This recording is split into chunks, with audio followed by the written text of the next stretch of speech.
أن أنس بن مالك رضي الله عنه قال قال رسول الله صلى الله عليه وسلم മഹാനായ അനസ് ഇബ്നു മാലിക് തങ്ങൾ പറയുന്നുണ്ട്, ഹബീബായ നബി തങ്ങൾ പറഞ്ഞതാണ്, മൻ സ്വല്ലൽ ഫജ്റ ഫീ ജമാഅത്തിൻ, ഒരാൾ സുബ്ഹ് ജമാഅത്തായി നിസ്കരിച്ചു. നമ്മുടെ വീട്ടിലൊക്കെ നമ്മളൊന്ന് മനസ്സ് വെച്ചാൽ ജമാഅത്തായിട്ട് നിസ്കരിക്കാൻ കഴിയുമല്ലോ. ഭാര്യക്കും ഭർത്താവിനും കൂടെ നിസ്കരിച്ചൂടെ? ഭാര്യയും ഭർത്താവും തമ്മിൽ തൊട്ടാൽ ഉളൂഉ മുറിയും ശരിയാണ്. എന്നാൽ ഭർത്താവ് ഇമാമു നിന്നു, ഭാര്യ മഅ്മൂമായി നിന്നു, നിസ്കരിച്ചു, 27 ഇരട്ടി പ്രതിഫലാണ്. കൂട്ടത്തിൽ പുരുഷന്മാരിൽ ഏതെങ്കിലും ഒരാൾ ഇമാമു നിന്നു, മറ്റുള്ളവർ മഅ്മൂമായി നിന്നു, അങ്ങനെ നിസ്കരിച്ചാൽ ഒറ്റക്ക് നിസ്കരിക്കുന്നതിനേക്കാൾ 27 ഇരട്ടി പ്രതിഫലമാണ് അതിന് കിട്ടുന്നത്. അതിലൊക്കെ ഒരു മടിയും മടുപ്പും പിശാച് ഉണ്ടാക്കാനുള്ള പരിശ്രമം നടത്തും. അല്ലാഹു നമ്മളെ കാക്കട്ടെ. ദായാലും മൻ സ്വല്ലൽ ഫജ്റ ഫീ ജമാഅ, ഒരാൾ സുബ്ഹ് നിസ്കാരം ജമാഅത്തായി നിസ്കരിച്ചു, സുമ്മ ഖഅദ യദ്കുറുല്ലാഹ തആല, പിന്നെ അയാൾ ദിക്റിലായ അവിടെ ഇരുന്നു, ഹത്താ തത്ലു അശംസു, സൂര്യൻ ഉദിക്കുന്നത് വരെ, ഉദയം വരെ ദിക്റിലായിരുന്നു. എന്നാൽ കാനത് കഅജ്രി ഹജ്ജത്തിൻ വ ഉംറത്തിൻ താമ്മത്തിൻ താമ്മ, അയാൾക്ക് അല്ലാഹു നൽകുന്ന പ്രതിഫലം സമ്പൂർണമായ ഹജ്ജിന്റെയും ഉംറയുടെയും പ്രതിഫലമാ. ഖാല റസൂലുള്ളാഹി സ്വല്ലല്ലാഹു അലൈഹി വസല്ലം, ഈ ഒരു പരിപാടിയിൽ സംബന്ധിച്ചവരിൽ എത്ര ആളുകൾക്ക് അതിന് തൗഫീക്ക് കിട്ടാറുണ്ട് എന്നൊന്ന് ചിന്തിക്ക്, ഒന്ന് ആലോചിക്ക്. ഒരു നിമിഷം ആയുസ്സിൽ എത്ര തവണ ഇതിന് നമുക്ക് തൗഫീക്ക് കിട്ടിയിട്ടുണ്ടാവും? സുബ്ഹ് നിസ്കാരം ജമാഅത്തായി നിർവഹിച്ച് ഉദയം വരെ ദിക്റുല്ലാഹിയിലായി, ഖുർആനോദി ദിക്ർ ചൊല്ലി ദുആയിലായി ചെലവഴിക്കാൻ തൗഫീക്ക് കിട്ടുന്ന എത്ര ആളുകൾ നമ്മുടെ കൂട്ടത്തിലുണ്ടാകും, നമ്മുടെ കുടുംബത്തിലുണ്ടാകും? അല്ലാഹു തൗഫീക്ക് നൽകട്ടെ.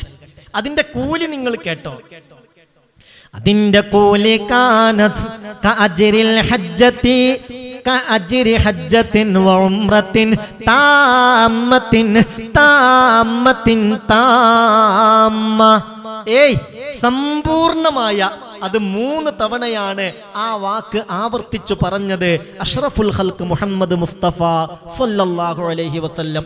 സമ്പൂർണമായ ഹജ്ജിന്റെ ഉംറയുടെ കൂലിയാണ് ഈ ഒരു കാര്യത്തിന് അല്ലാഹു തരുന്നത്. അപ്പൊ തന്നെ മനസ്സിലാക്കാം, കുറഞ്ഞ ആളുകൾക്ക് അതിന് തൗഫീക്ക് കിട്ടും.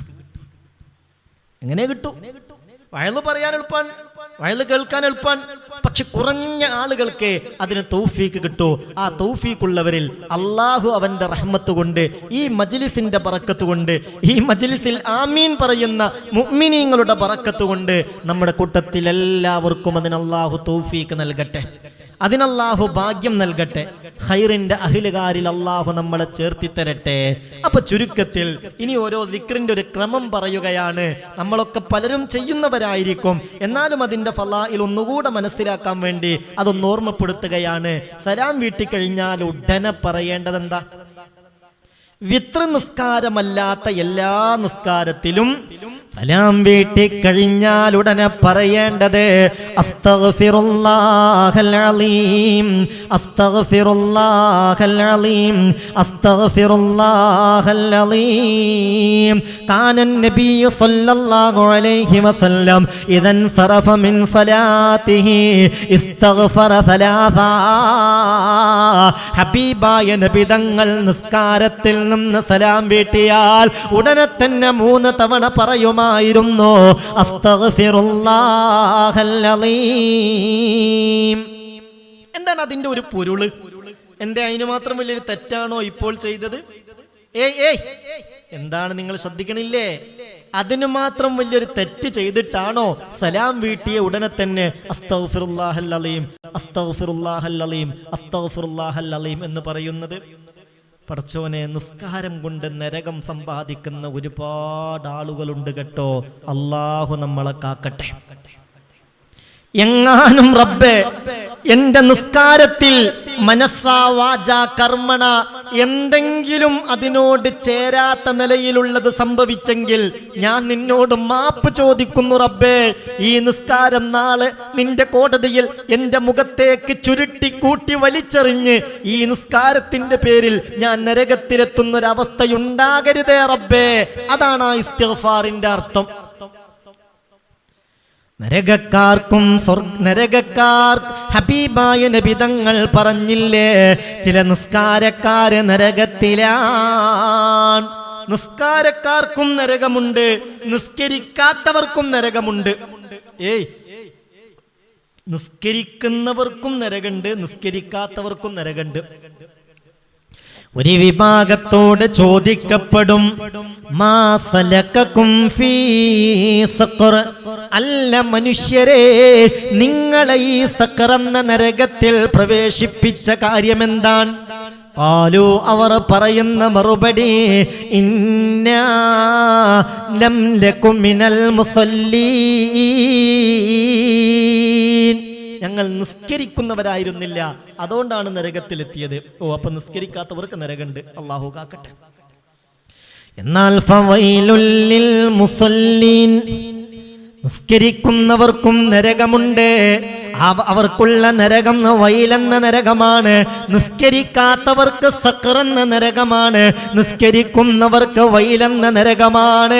ഈ രണ്ട് നരകത്തെക്കുറിച്ചും പറഞ്ഞുകൊണ്ട് ഹബീബ് പറഞ്ഞു, കഠോരമാണ് വൈലെന്ന നരകം.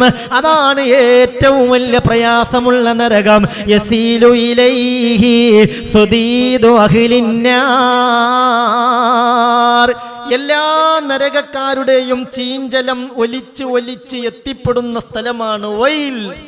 മറ്റുള്ള നരകങ്ങളൊക്കെയും വൈലിൽ നിന്ന് ഞങ്ങൾ അകറ്റണേ എന്ന് അള്ളാഹുവിനോട് തേടുമെന്ന് മുഹമ്മദ് മുസ്തഫ.